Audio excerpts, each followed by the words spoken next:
Hey y'all, welcome to this important Know Your Rights webinar regarding the DeLa Express pipeline. We're really glad to see so many people here in the webinar.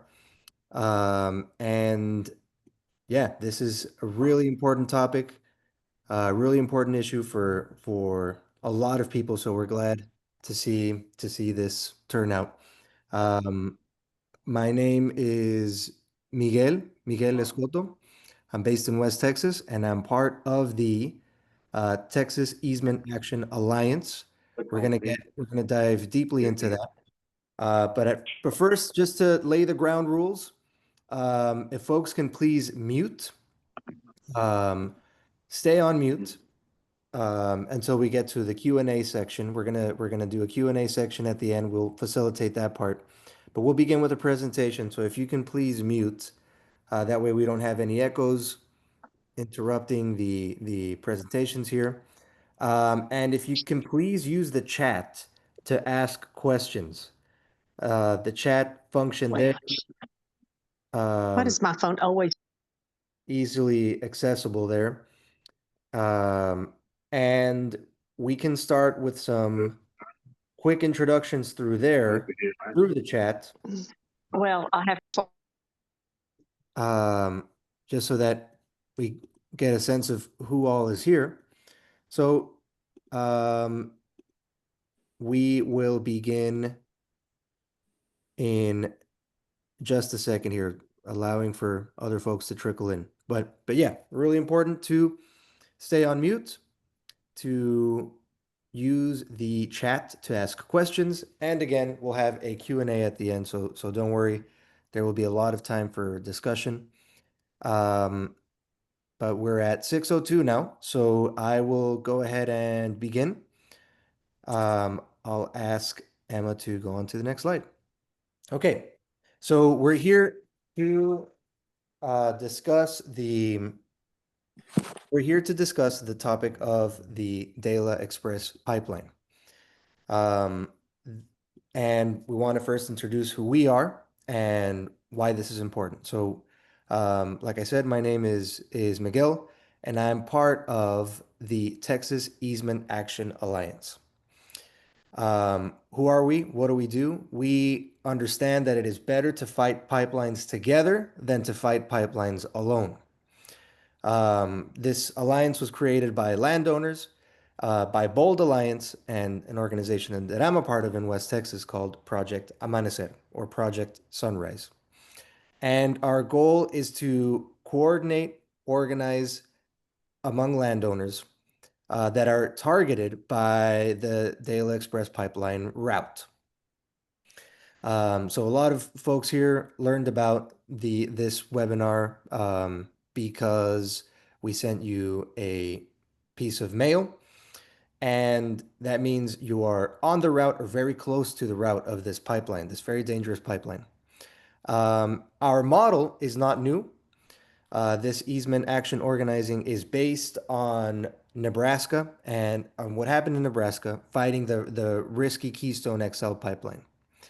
We have seen this structure of uniting landowners, organizers, and legal professionals to win better terms for pipeline companies or even stopping the pipeline altogether. So this is a tried and true strategy that's happened in different parts of the country, has not happened here in Texas. So we're using this model here in the Lone Star State with this pipeline. Now, it's what we do is um, creating a connection between landowners and community members to provide immediate legal representation to landowners, deliver expert resources, and support communities facing this unwanted pipeline from West Texas to Central Texas to East Texas. And so that is what this alliance is about. As I like to describe to folks, um, the pipeline is in the route of your land. You have three options. One is to give up and just to accept the danger that you will be placed in, to accept how this will harm your land, harm your health, depreciate the value of your land. The second option is to decide to do something about it. And if you decide to do something alone, maybe hire an attorney by yourself and try to negotiate terms by yourself. That's option number two. Option three is to fight the pipeline to get better terms with a team, with an army behind you, so that you're not doing this on your own. And we think option three is the best, to do this with a team behind you, to do this with legal experts, with a connection, with a network of landowners that feel the same way you do, so that we can get better terms, or best case scenario, stop the pipeline altogether. With that, I will ask you all to please introduce yourselves through the chat. If you can share your name, the county, and why you're here. All answers are valid. If you're here just to learn about the pipeline, you don't really have an opinion yet, either way, whether you support it, whether you don't, or whether you are here because you're curious about stopping it and you don't know how, or if you are simply not allowing the pipeline through your land. How are you feeling about this? If you can put your name, your county, and why you are here in the chat. Kimberly is our brave first message here from Coleman. Welcome, Kimberly. Welcome. Any other folks like to share here in the chat? Your name, county.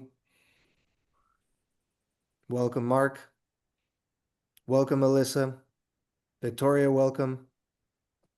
Karen, great. Thanks for being here. Thanks, Lori. From Runnels County, great. Awesome. Awesome. Thanks for being here. A big goal that we have is to have landowners for us to connect with each other. This pipeline company is counting on us not communicating with each other, not coordinating, and we're here to create that network. So let me give a quick overview of our agenda. So we're giving some introductions here in the chat. We're seeing different parts of the county, different parts of the state, different counties, even some folks from Louisiana. We're going to, just in a second, I will pass this over to the rest of the Texas Easement Action Alliance team. I'll introduce folks from there. We'll go deep into the details of this proposed pipeline. And we will discuss what rights you have, what options you have as a landowner, protecting your land and your rights. And we'll end with, we'll then move on to some testimonials of some landowners who are in the route, who are not happy about what's happening. And we'll end with some Q&As. Throughout the presentation, feel free to ask some questions there in the chat. We can either answer them live as we're going through the presentation or answer it at the Q&A section. But let's see. Let's go ahead. I can introduce the rest of our team from the Texas Easement Action Alliance. First, we have Emma Schmidt from Bold. There she is. This is not her first rodeo. She's done many different pipeline fights across the country, especially in the Midwest, where this Easement Action Alliance model has been implemented, has been proven successful to have positive results. There's also field organizer Jay Mania. Jay's right there as well. Him and I, we have been traveling across the route from the Permian Basin through Central Texas to East Texas to Louisiana, talking to landowners. Maybe some folks here have met us already, have spoken to us over the phone. But he is a field organizer as well as myself. We're all over the state talking to folks. Jay, if you can unmute really quickly, say hi. And Additionally, we have Chris Johns. Chris Johns is the attorney who is supporting this effort. Chris Johns likewise has a lot of experience fighting pipelines, getting good settlement terms, and stopping pipelines. Um, he's part of the law firm Cobb and Johns, and he will talk more about what rights you have as a landowner. So, um, with that, I will go ahead and pass it over to Emma to talk about the key points of this pipeline and why we should care about it. Awesome. Thank you, Miguel. Although I will say, normally when people introduce me, they tend to comment on my charming good looks and my witty personality. So I'm a little disappointed with that intro. No. All right. So let's kind of start. That goes without saying. That goes without saying. Sure. All right. So let's just kind of start at the beginning with the basics of this project and actually a really important update. So if folks haven't heard yet, based on conversations that we've had with landowners and land agents and industry reports, it does appear that the DeLa Express pipeline is currently on hold and unlikely to move forward right now. That's the good news, right? But we would not be holding this webinar just for the heck of it, as much as we love hanging out with you all. So to be clear, just because the project is potentially paused does not mean the project is dead. DeLa is still listed as a priority project by the Federal Energy Regulatory Commission. So the company may only be shelving it temporarily. They may sell it off. Anything could really happen at this point. So while it's promising, the coast isn't just quite clear right now. Maybe soon, but not quite yet. But even though, if I can get to the next slide, maybe. All right. Even though we believe that the project is paused, it's still important to understand the scope of DeLa, right? Becoming complacent or disengaging only makes it easier for DeLa or the next company to pick right back up where they left off. So right now, this project is being driven by a company called Moss Lake Partners, and they've actually set up a subsidiary called DeLa Express LLC to run it. That's a pretty common tactic that we see with pipelines across the country. By creating these subsidiaries, corporations can shift liability, they can distance themselves from community pushback, and in general, they can just make it harder for landowners to know who they're really dealing with. And so I think if Moss Lake were to sell the project to maybe a more experienced industry player, we'd likely see a pretty similar setup. As for the pipeline itself, the main line, as you can see from the map on the PowerPoint, is proposed to stretch 808 miles from West Texas over to Louisiana. And the product they're talking about moving through it is natural gas and natural gas liquids, or what's known as wet gas. You might also hear it called liquids rich gas. It would operate at a pressure of around 1,440 pounds per square inch, which is a pretty high pressure, but it is pretty typical of new natural gas pipelines.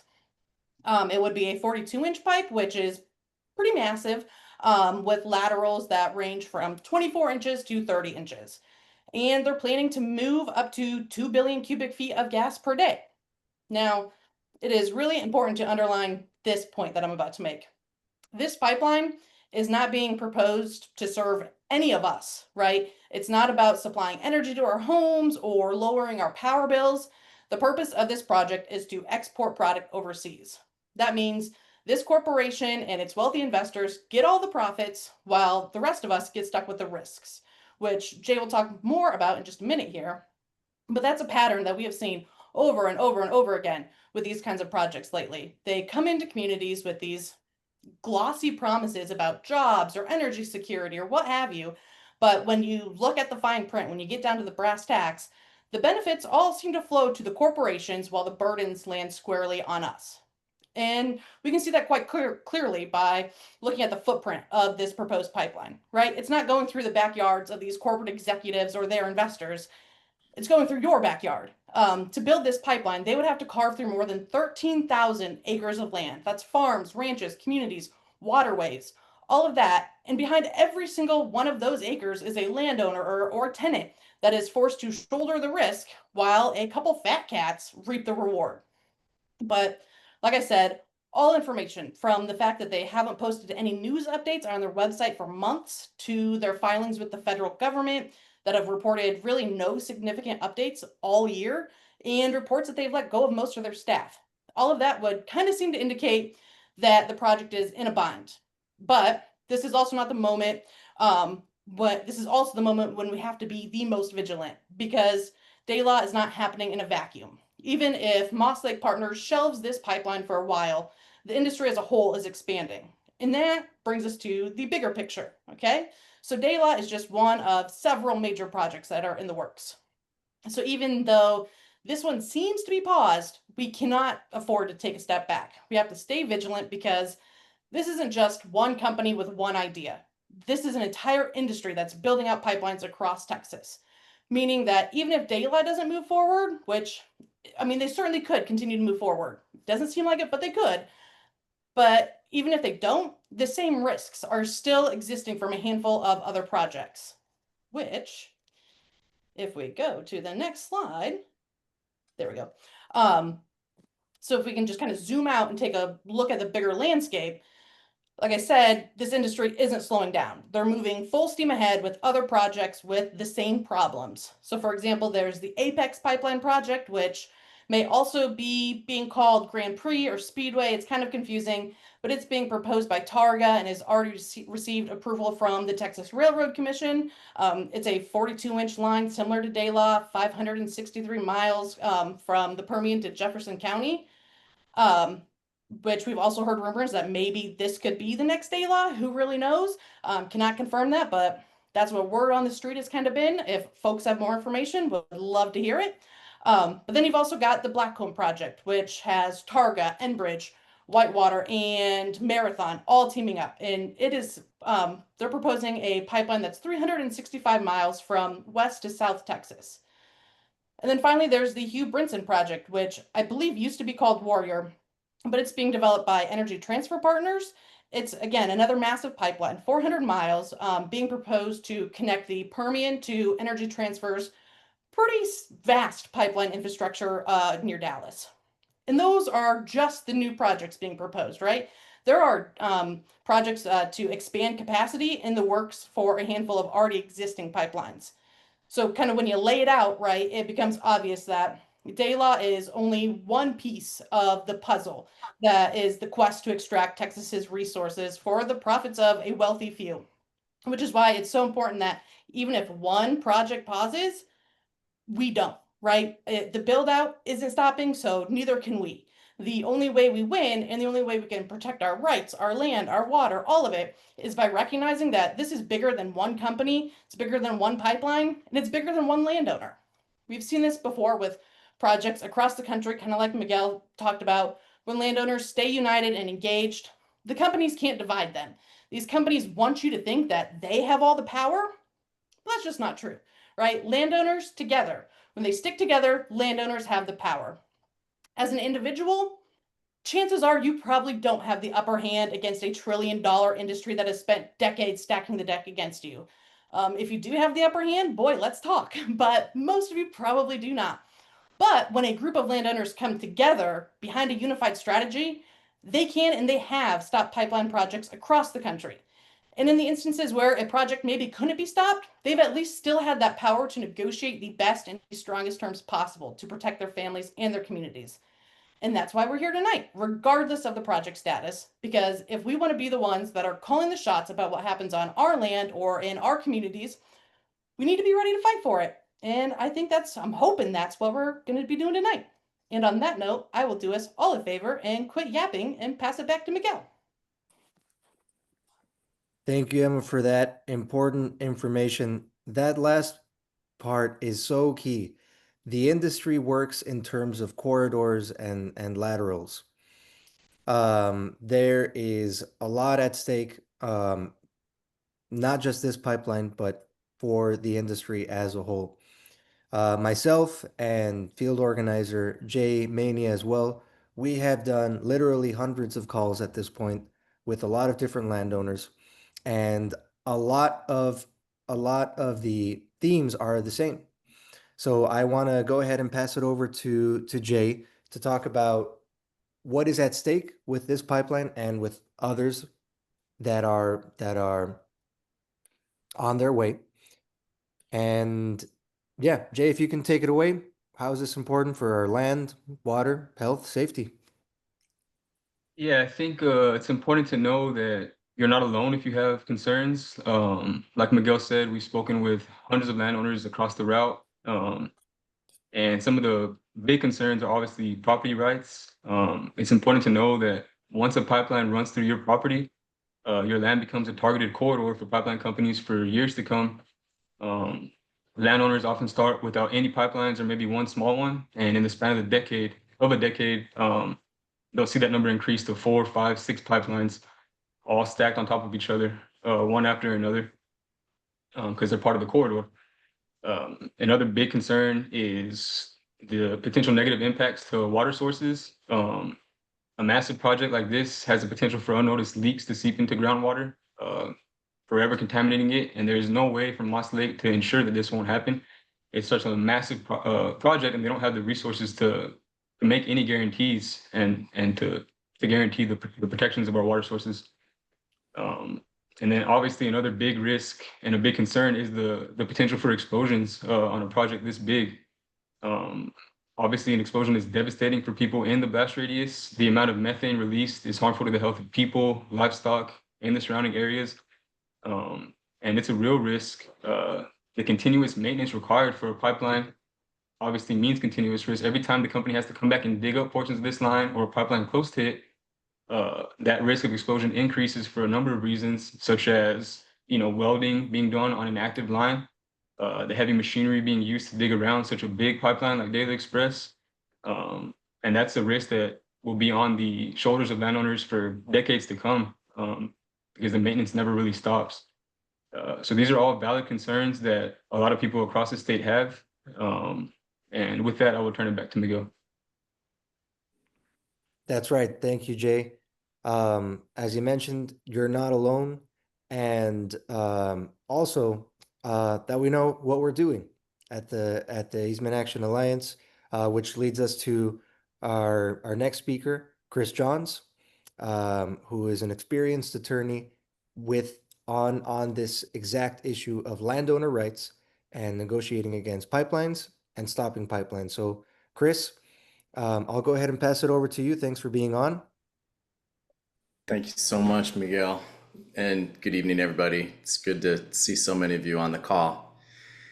Just a little introduction. My name, again, is Chris Johns.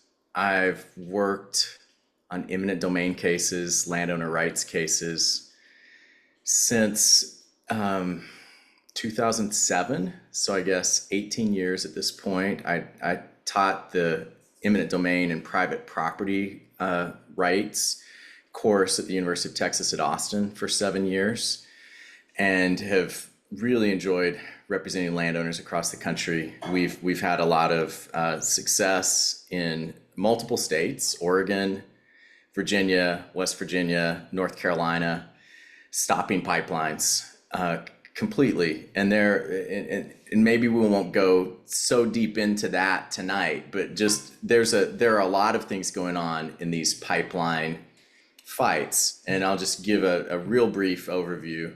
One is there's a FERC process. The Federal Energy Regulatory Commission decides whether there's a public necessity for a pipeline.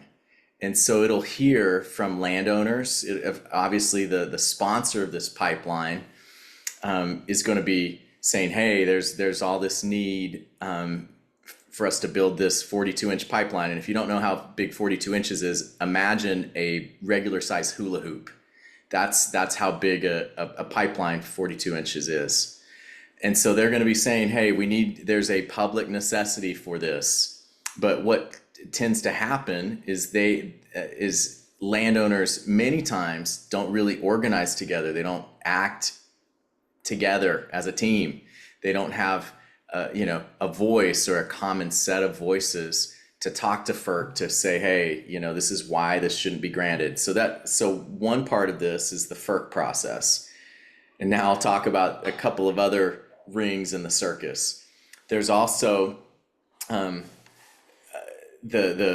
permitting process that happens. FERC many times will tell the pipeline company, hey, if you want to build this pipeline, there are some conditions to getting the certificate that gives you the green light. You need to go get all of these lists of permits. And those permits could be from federal agencies, they could be from state agencies, they could even be for, more local type groups that they need to get permits from. And so that's been an area where, in past pipeline fights, we've been able to throw a wrench in the spokes, so to speak, and make it so that those pipelines can never get all the conditions satisfied that FERC had given them. And then the third arena is the eminent domain case.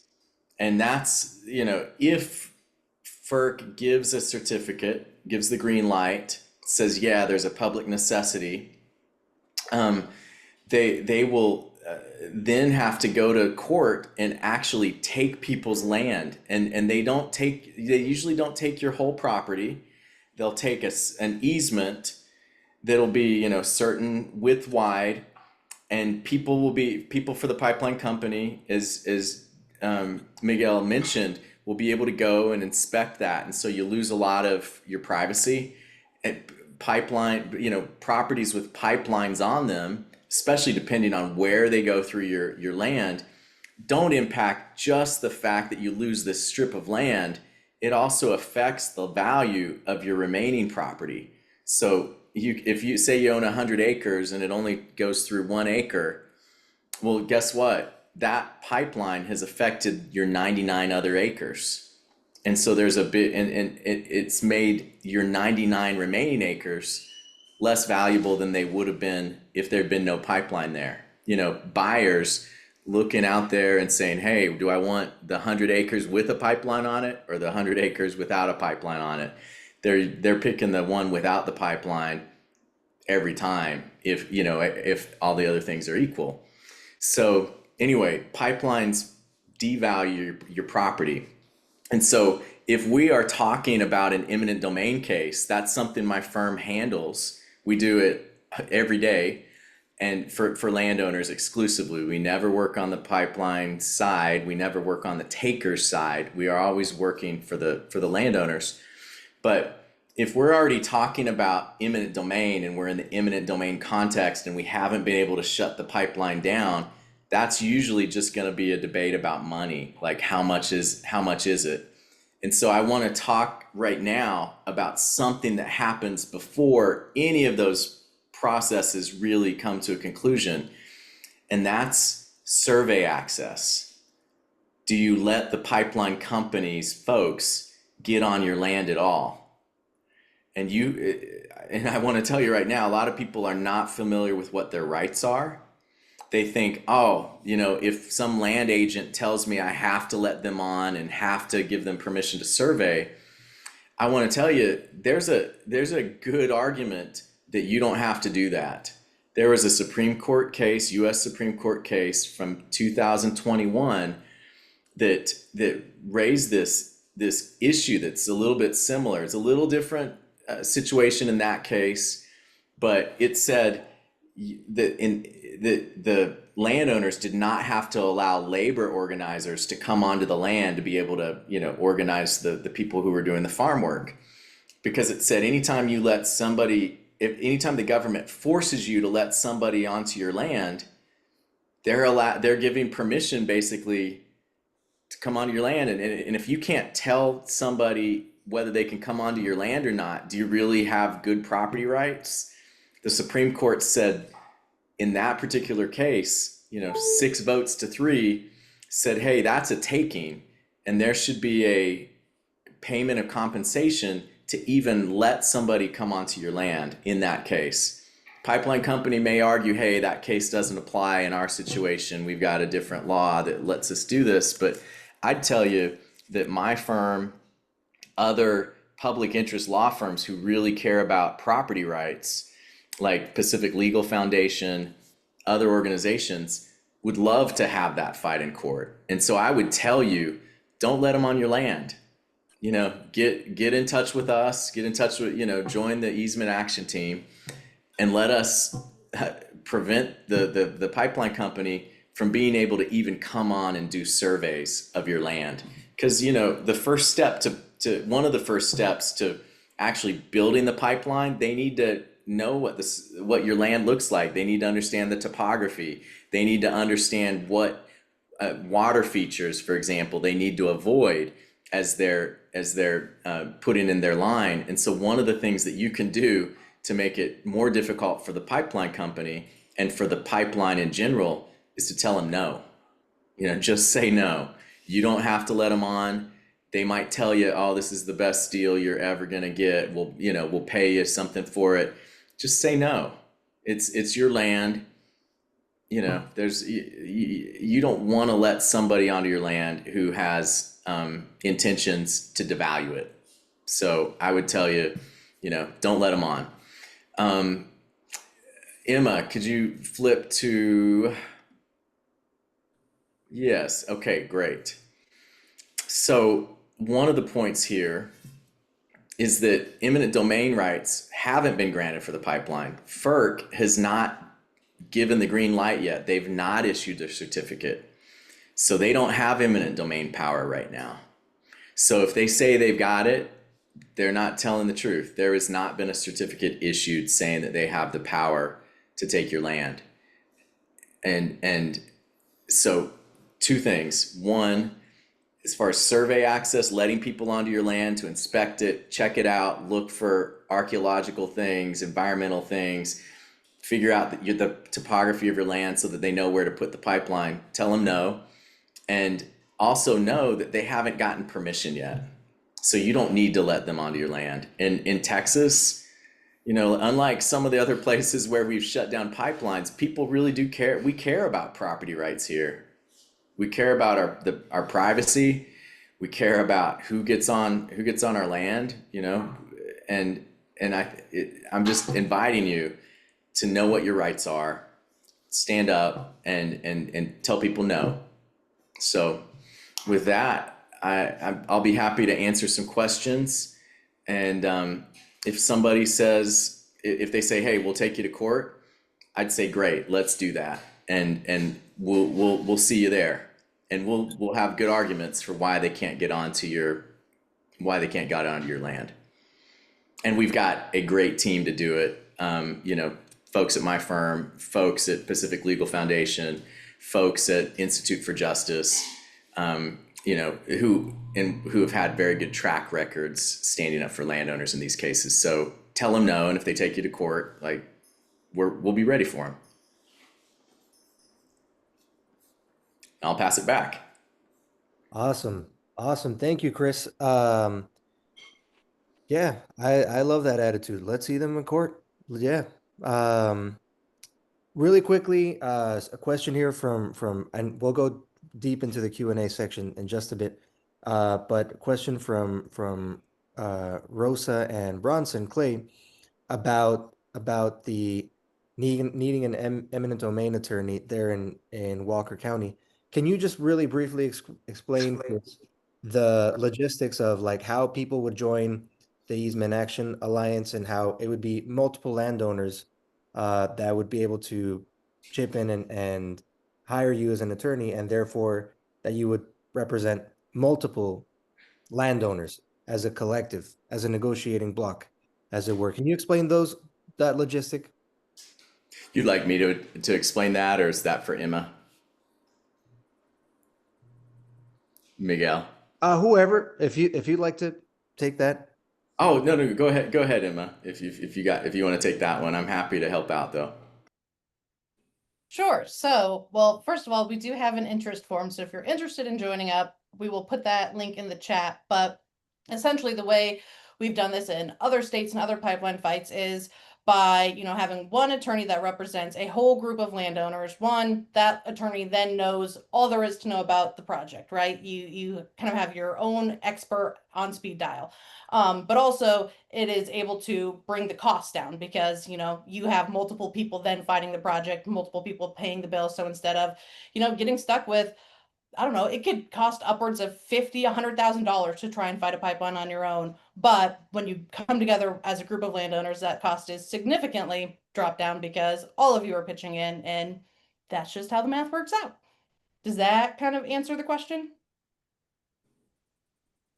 Awesome. Yeah, I just wanted to clarify that. It's like I said, better to fight this together. So, okay. Just to move on, um, I want to introduce, we're going to go on to two quick testimonies from two landowners that are in the route. And these are two landowners that are in opposite ends of the pipeline, actually. So we'll start with um, Alyssa, Alyssa Portaro. I met Alyssa months ago. I've had the privilege of visiting her land, a beautiful piece of property that makes me very sad that it's on the route and really motivates me to keep this fight going in Louisiana, so in the far eastern end of this route. So Alyssa, if you can please unmute yourself and talk a little bit about yourself and what's at stake for you. Thanks, Miguel. Thank you, Jay. Thank you, Chris, Emma, for allowing me to join tonight. My name's Alyssa Portaro. I live in Vinton, Louisiana, which is the first town over the border into Texas along I-10. I have a 24-acre farm here where DeLa pipeline is crossing just about 200 feet behind my home through this beautiful moat that I'm sitting next to right now and across some land that I keep my livestock on. I found out about the pipeline when the surveyors called me last year. I have a organization called Habitat Recovery Project where I work with impacted communities down here. So I'm acutely aware that this pipeline has fracked gas from the Permian Basin, where it causes 3 times higher rates of childhood leukemia next to fracking wells across so many farms and pieces of land, like my own and many of yours, out to get exported in Cameron Parish, Louisiana, where my organization works with a fleet of commercial fishermen who are standing up against gas exports, like the one this one will feed into, because it is absolutely decimating the estuaries. They've had an 85% drop in catch over the last 4 years. And just this past week, during the construction of the largest gas export facility planned in the country, CP2, we had over 20 million gallons of dredge material leak into the water. So tomorrow I'm going to be spending my day on boats doing citizen science with the people there who are impacted at the end point of this pipeline. So aside from those larger reasons, as a personal landowner, when I got the call, I said, oh no, what did I get myself into? Why is this company aware of who I am and what I do? And that was not the case at all. They were just calling me because I was along their route, and I was shocked and devastated. I bought my home 4.5 years ago. It's my absolute dream property. I have 2 children who are 4 and 6 years old, and my 4-year-old son has chronic lung disease. And so I'm concerned that during the construction, this is going to disrupt his pulmonary issues. I also got a pre-cancer diagnosis this past year. And so I'm worried about this pipeline leaking extra chemicals on my land, or the radiation that is accumulated in pipelines, triggering that to become more than just pre-cancer. And we, on this land, it's not just our home. We have a campground here. We've won #1 campground in Louisiana on Hip Camp 2 years in a row. We're Airbnb super hosts and have all these cute glamping tents. And a lot of people come here because of the boutique experience of having a lot of privacy on our land and peace and serenity, and having a year-long construction running the half-mile along our property would absolutely disrupt the the the peace that we have here. So, and our income, our reviews of people who come here for peace and quiet. I'm worried about the light pollution, the noise pollution. There are just so many reasons that I don't want this coming. The half-mile blast radius on this pipeline if there is an explosion. Hopefully that doesn't happen, but we see these things happen all the time here in Louisiana. I'm worried about it becoming a pipeline corridor because we have a lot of carbon injection planned on the north and south side of town. And I am also in very close proximity to the old river. And when pipelines of this scale are built, they often bore under the river and come up. And the process of going under the river is very loud, and they have to set up an auxiliary construction site. So that would be proposed on the land behind mine, and be, again, exponentially disruptive to what we have happening here. I think our best bet to stop this thing is coming together, and I'm so grateful to see how many of you are on this call and get to do it with you. You do too. And even though I am in Louisiana, I am a member of the Texas Easement Action Team and plan to try to recruit more people from my community to be a part of this. If we are not able to stop it, I want to make sure, number one, I get the top dollar possible for having this thing come through my land. I want to co-strategize about how to stop it. Here on our land, we've put up some flyers for our campers to try and get them to spot endangered species like the cockaded woodpecker and have a reward for that.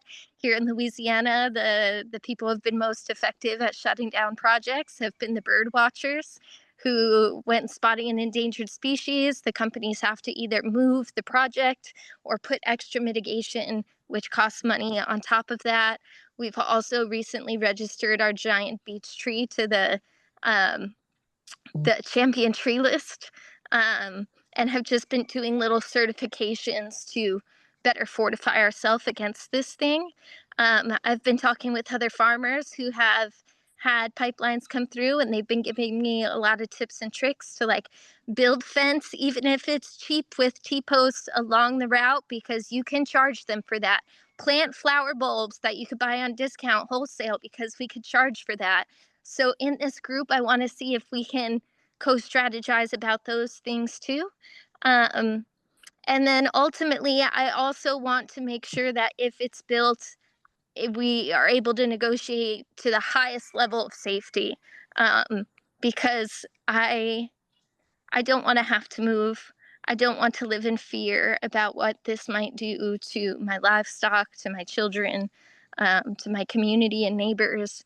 And so I think by all circling up, we'll be able to best achieve the best result. And I've told Miguel, but I think sometimes people think they're entering into a fight by joining into a circle like this. And that's not how I see it. I see it as us building a garden together. And even if this pipeline gets stopped, then we still have this garden that we can co-strategize with. If another pipeline's proposed through part of this, we have our network built already. So hopefully it's something that lasts beyond just DeLa pipeline as well. Thank you, Alyssa. That was beautiful. Absolutely. We're building something that's long-standing here. Really quickly, I wanted to talk about the action items before I pass it over to Danette and Paula Walton, in case folks need to leave before we finish. So really important next action items is to fill out the interest form that we have on our website. If you're even considering joining the Alliance, it'd be really helpful if you can sign up there, to give us your contact info, your email, and we can keep in contact. It's not a 100% commitment that you want to join and be represented by us, but just an interest form. If there's even just a small part of you that's curious. Secondly, that we're organizing recurring monthly meetings. The first Tuesday evening of each month, we're going to meet in 6 p.m. So to join those meetings, to continue the strategy, continue this discussion for everyone to know each other, please sign that interest form again so we can have your contact info. With that, I will go ahead and pass it to the Waltons, who are on the exact opposite end of the pipeline in West Texas.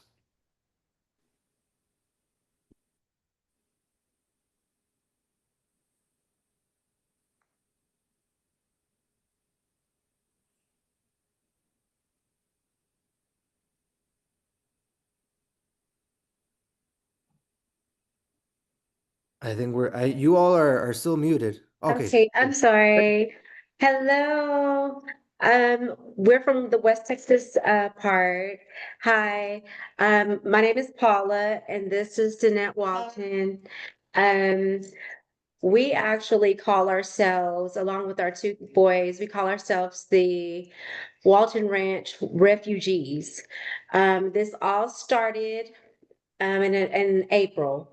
We received a phone call from Miguel and Jay, and they were calling us about the DeLa pipeline and how it was going to be about 500 feet from our residence. And we had no idea what this was. We didn't know anything about the environmental group. We didn't know anything about anything. So that made us think like maybe we need to research them because we'd had people like call us to buy our land and stuff like that. And so we thought, okay, well, we need to figure out, what's going on. So we looked them up and definitely the thing that helped us was that they were actually environmentalists that was there to protect us from they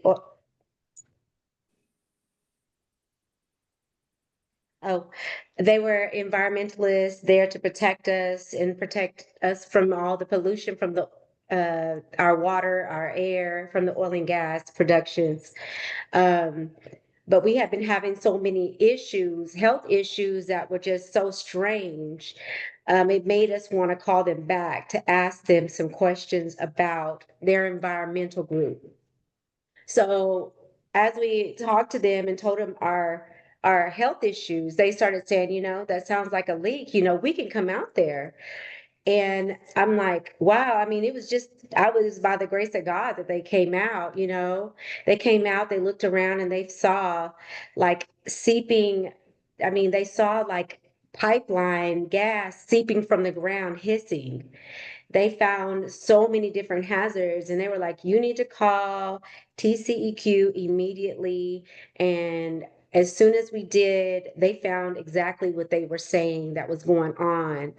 And that's the reason why we were so sick.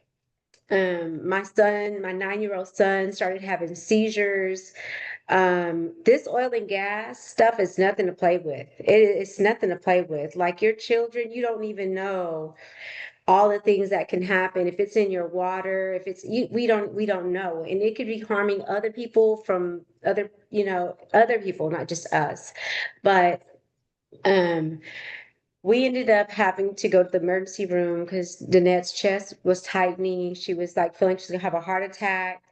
We went to the emergency room, all four of us, and they did blood gases on us, and they found the most devastating thing. They were like, you cannot go back home.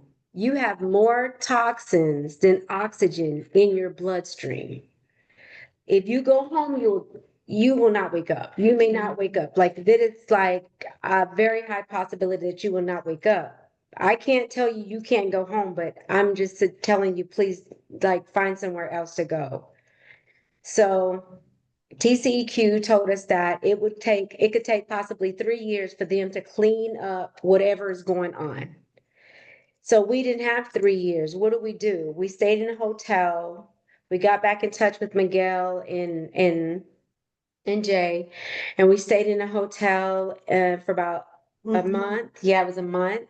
And then we ended up going back, getting a house in Austin where we can get the proper medical care that we need to detox our lungs, and especially the oxygen that we need to detox our systems.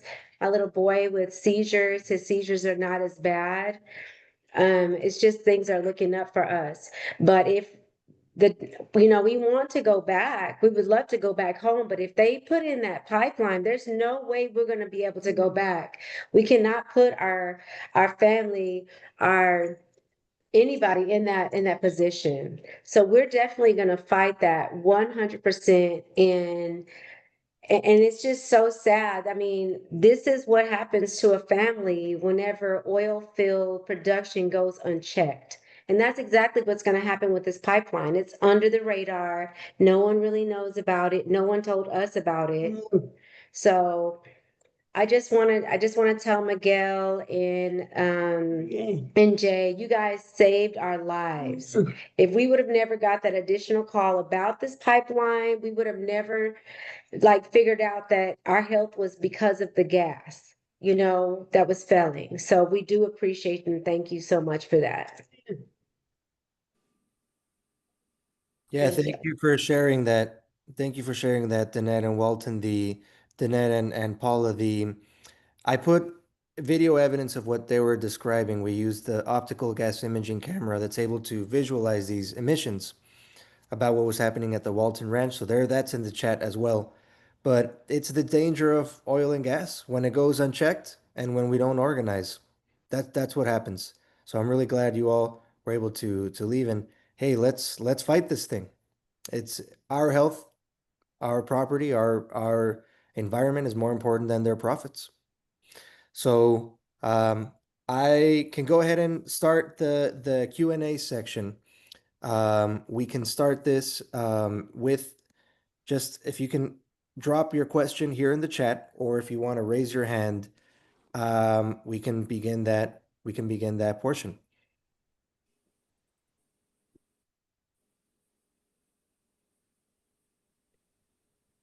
I did see a couple questions already, and I think some of them would be good to talk about. I know Chris has been answering them in the chat, but for folks on the phone, maybe to just vocalize them. Like one question was, oh, where'd it go? I lost it.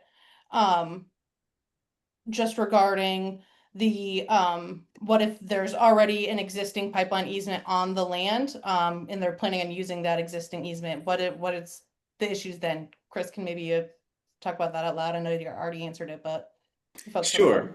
Yeah, there are a couple of things to think about there. One is that you're going to want to check the existing easement, the right-of-way agreement with the existing easement holder, and see whether it's actually allowed under your easement for another company to put another pipeline in there. Some easements only allow one pipeline per easement. Some are some people call them multi-line easements, which means you can have multiple lines in it, and that's allowed under your agreement. But there's a question then, even if it allows for multiple lines, does it allow for multiple lines even if you just kind of give that right to another company to then come in and use it? And so that's the first thing I would do, is check your existing easement agreement.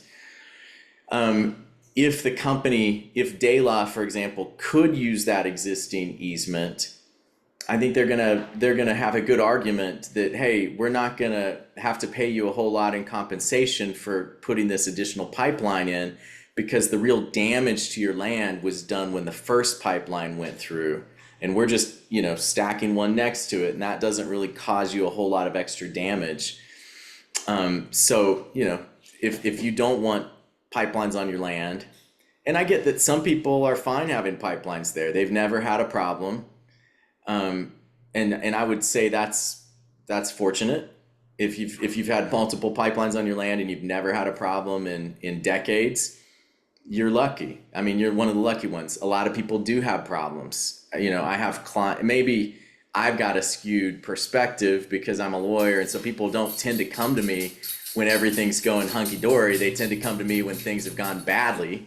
And so I'm a little bit like the emergency room doctor who's extra careful with his or her kids, right? But I see what can go wrong, and pipelines can explode, pipelines can leak, people can come on to do maintenance on the pipeline and be fishing and hunting and doing other, essentially trespassing. They can cause other problems. So yeah, if you're worried about them being able to use the existing easement, I'd say, well, let's just go beat them, and then they can't put the pipeline in at all. That's right. Great points. Other questions here. How long can the pipeline be postponed indefinitely?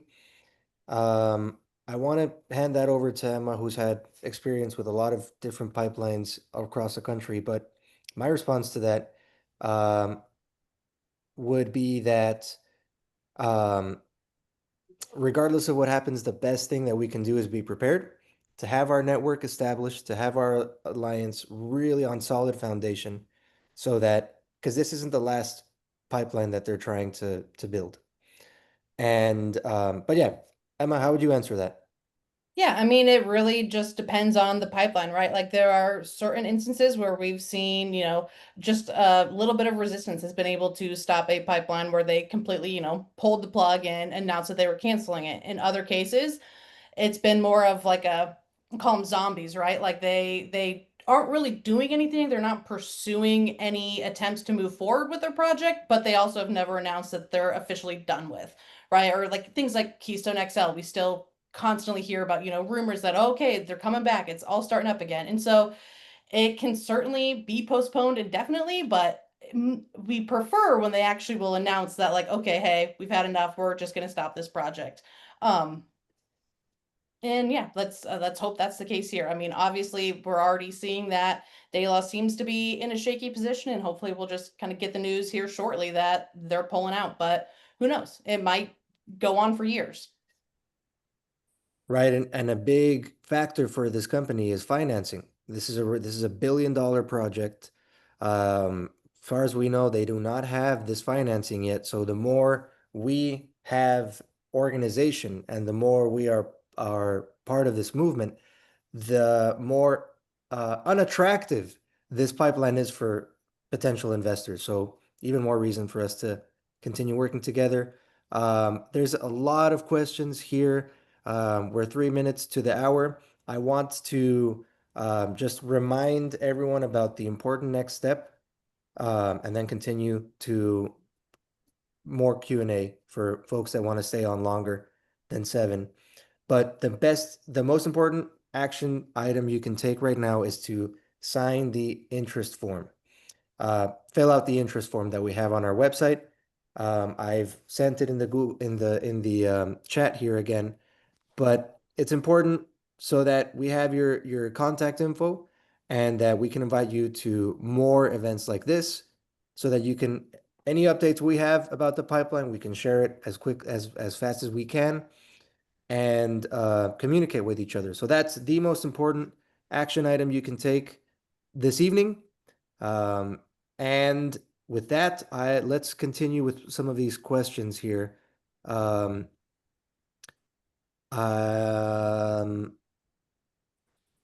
if FERC approves, does that automatically create an eminent domain case? Asks Greg. Yeah, it doesn't automatically create an eminent domain case, but once FERC approves the pipeline and gives what's called a certificate of convenience and necessity, then the pipeline company at that point has eminent domain power under federal law, and they can then begin a lawsuit. And sometimes they'll sue individual landowners to take your land. Sometimes they'll put everybody along the whole line or in a large segment of the line into a single case. For example, in federal court, how it worked in some previous cases I've been involved with is they said, hey, everybody that is in a particular federal district, for example, Western District of Texas is a big area. It runs all the way from Austin down to San Antonio and all the way out to El Paso. That's one federal district, and so they could sue all the landowners in a single case if they were in the Western District of Texas. If they're in the Eastern District of Texas or the Northern District of Texas, they could file different lawsuits that would have all the property owners from each of those districts in their own lawsuit, or they could decide to sue you one by one. And I've seen pipeline companies do it different ways. Awesome. I'll keep moving here with these questions. There's quite a few. We won't be able to answer all of them, unfortunately, but we can continue this conversation in our monthly landowner meetings. Again, first Tuesday evening of each month. Really quickly, from Mark, there are the alternatives to pipelines are truck and rail. Would you prefer to share those roads with these products? Absolutely not. The situation with this pipeline is that it is not necessary. It is not for domestic use.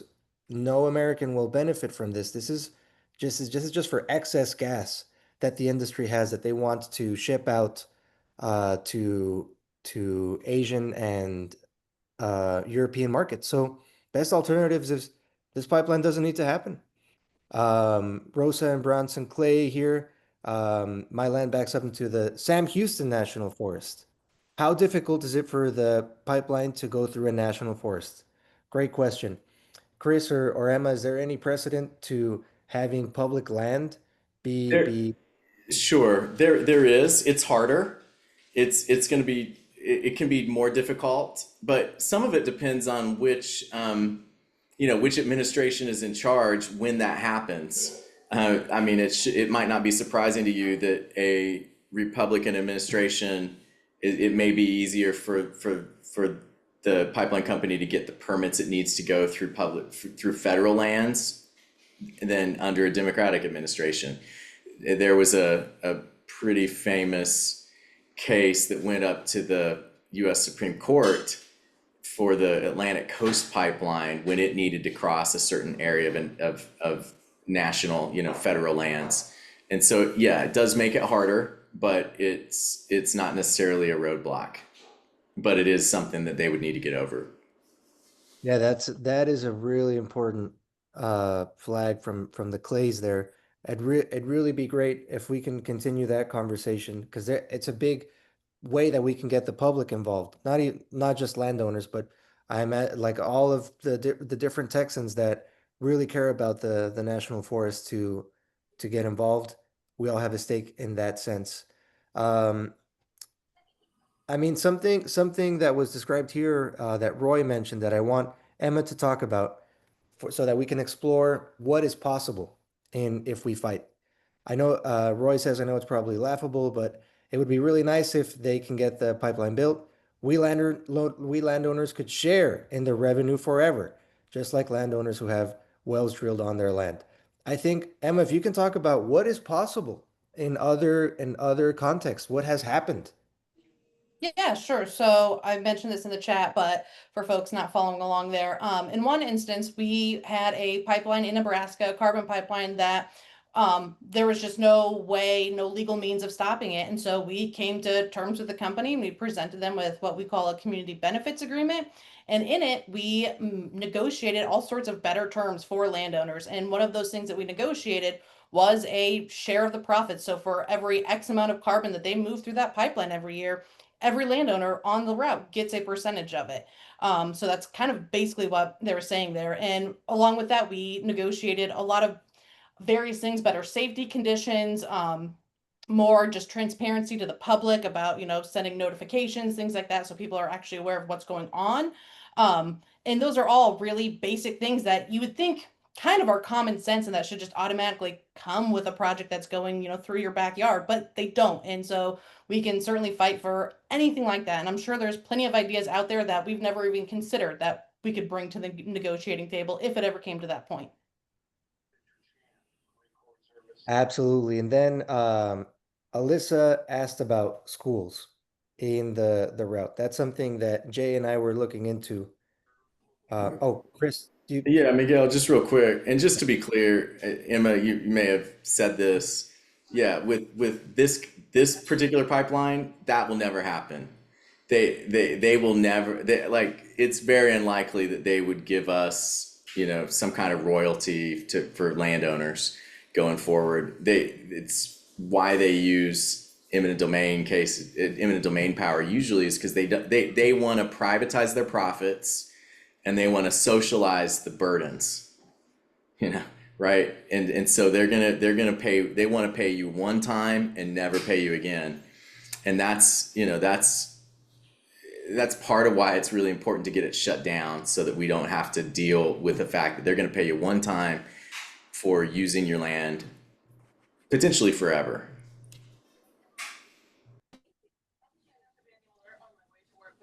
Right.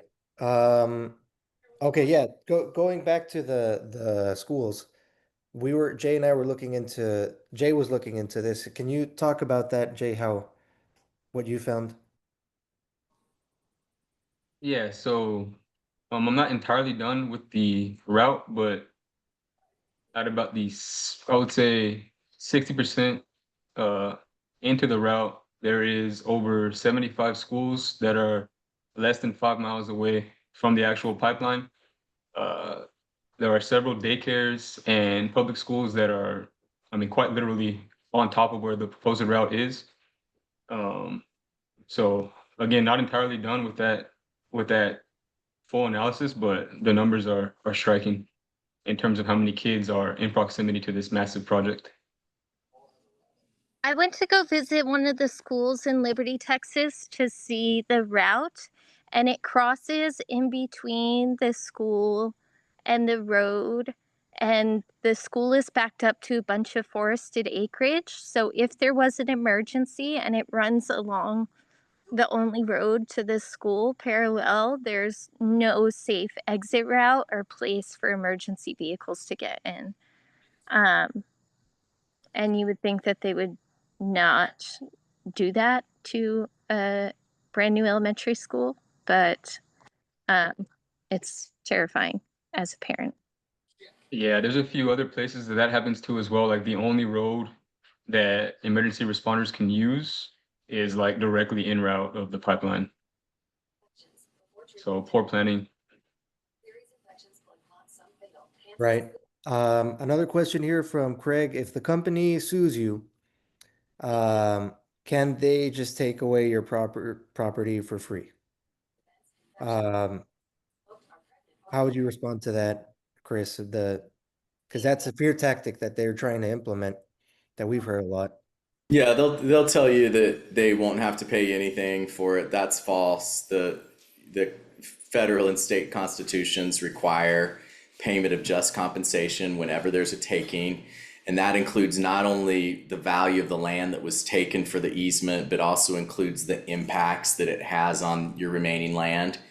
So, so that's a lie. Another common lie is when you get to the point where they're actually offering you money for an easement, they'll say, "Hey, this is the best deal you'll ever get. This is, you know, we'll pay you this much so that we can save court costs, litigation costs. You know, we won't have to pay attorneys." That's malarkey too. You know, the reality is that we regularly get multiples, like 5, 6, 7, sometimes 20. So in one case, we got 1,400 times more what was originally offered in a case for an eminent domain taking. So anybody, if they tell you that this is the best offer you're ever going to get, I'm not saying they're lying. I'm just saying I've never seen that be true, ever. So you know, that you won't be able to get them for fraud later, because that is just a mispredict, you know, they're just predicting what will happen. But the reality is you would get many more times what they're offering if you get a really good eminent domain firm on your side. Because what generally happens is about 90% of landowners just accept the initial offer or something close to it. And so guess what that means? Lowball offers work. So what does that mean? It means they'll continue to give you lowball offers to landowners, because if 9 out of 10 of you are buying what they're selling, as far as what, you know, telling you that this is the best you're ever going to get, you know, they're going to keep on taking advantage of people who just don't know what their rights are, and they don't know what the reality is. Absolutely. Absolutely. And yeah, the Roy here in the chat is still thinking about having them Pay landowners, which I like. Let's go big. I like it. Um, Em, I want to pass this question to you from Rosa and Bronson. Have you been successful in moving the route of a proposed pipeline? You've done this many times. Can you share some success stories of different pipeline campaigns you've been a part of? Yeah, absolutely. Just recently, actually, there was a pipeline in the Midwest. It's about 2,500 miles that's being proposed through Iowa, North Dakota, South Dakota. And so far, we're still fighting the whole thing. But up in North Dakota, we had a very similar situation that we have here, where landowners were able to come together and not sign easements, and they fought the whole way through. And by the time things got to the permitting stage, the company actually rerouted around so many of the landowners that were part of the team that our numbers dwindled down to like 12 people that were still affected out of like 100, because they didn't want to deal with those landowners that were resisting. And so it was just easier to go around them. We saw a very similar situation in South Dakota, where the folks that were maybe pushing back, in some cases they were targeted by the company, but in most cases the company just like wiped their brow and had enough of them, and they moved the route to maybe their neighbors or whatever. And ultimately, in the instance of South Dakota, we managed to pass a law banning the use of eminent domain for this specific type of pipeline. So the project at this point isn't even viable, but who knows? We'll see what the future brings. But at least at this point, yeah, we've successfully managed to move them off multiple people's lands. I mean, dozens upon dozens in just this one pipeline fight. On watching them today, I just didn't know that I was going to have company. Yeah, absolutely. Okay. Let's see. Again, I want to plug the importance of folks filling out that interest form so that we can continue this conversation, continue strategizing, and very importantly, sharing updates about the status of the pipeline. That's something that we really would like to have the network to just we can all share information with each other, share intel. Last thing, before we head out, if there are no other questions, if anyone in the chat, if anyone who is on the meeting and is interested, even slightly in joining the alliance, if you can share that in the chat, it would be great to know if anyone here is interested in continue being part of these conversations, continuing to be part of the of this network here. But yeah, if you are interested in joining, yeah, that's great. Terry saying that they're on board. We love to hear that. Anyone else? So Great. I'm just on a phone call. Could I jump in with a question? Yes, please do. Okay. So when you're talking about dividing the lawyer fees by all the landowners, are you dividing it by acres or by landowners? Because I'm a very small landowner.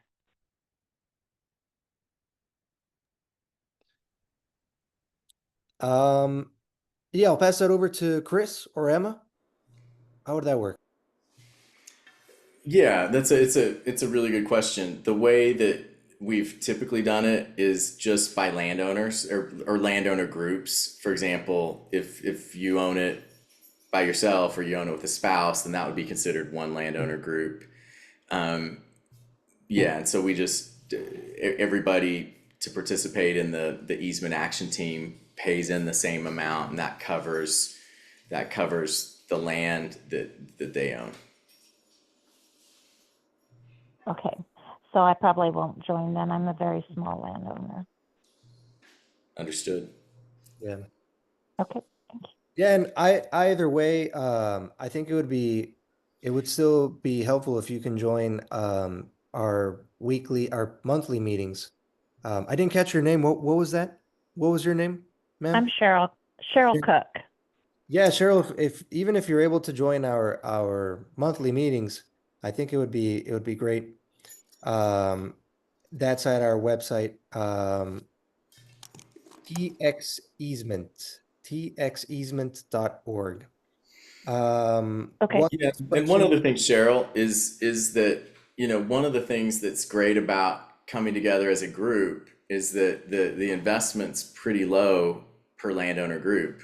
And it's made even lower because there are some nonprofit organizations who really believe in, you know, supporting landowners, standing up for landowner rights, and don't believe that building unnecessary pipelines is the best way forward. And so these nonprofit groups have given, you know, some nice amounts, and that helps subsidize the cost that it would be for landowners. And so even if you're a small landowner, the amount that you'd be asked to contribute is still pretty small. It would be a lot less than if you had to go, you know, find a lawyer and legal help on your own.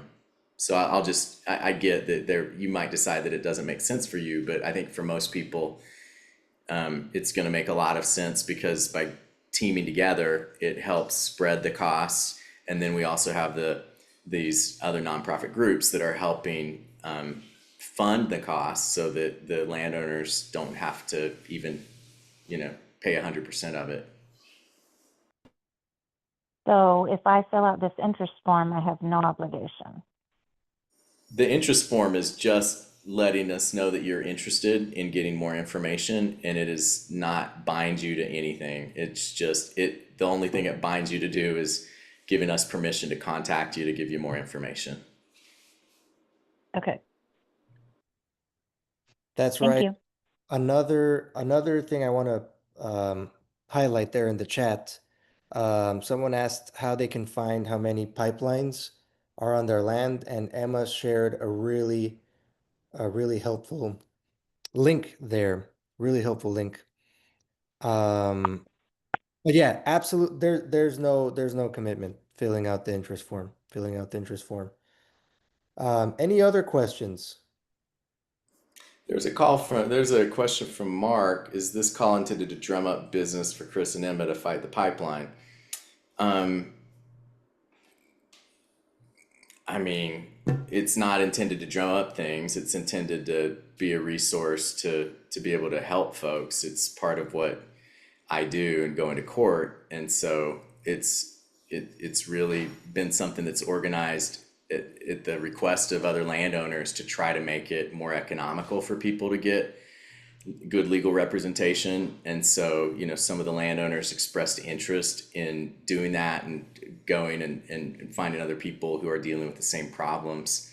And so I'll tell you, from a, you know, it's not a, I'll just say, Mark, it's not a big money maker for me, but it's something I really believe in helping shut down these pipelines.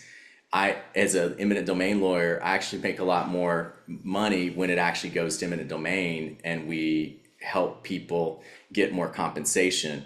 This is about protecting people at the early phase to try to stop the pipeline in the first place. So I don't think that's really what's going on. It's really intended to make a stand and help landowners stand up for their rights. This is not it's not really a money making type venture for us. It's standing up and doing what's right. At least that's how I see it. That's right. Absolutely. Like I mentioned at the beginning of the call, you basically have three options. Option one is to give up, let this happen. Option two is to fight this giant company on your own. And option three is to fight this with an army behind you, with a team behind you, with a movement behind you. And we think option three is better. We think option three is better. So any other items to bring up? Emma, Jay, Chris?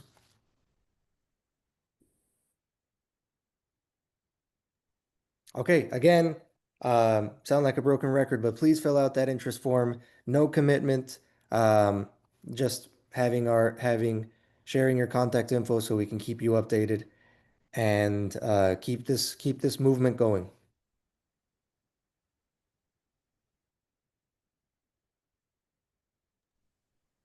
Thanks, y'all.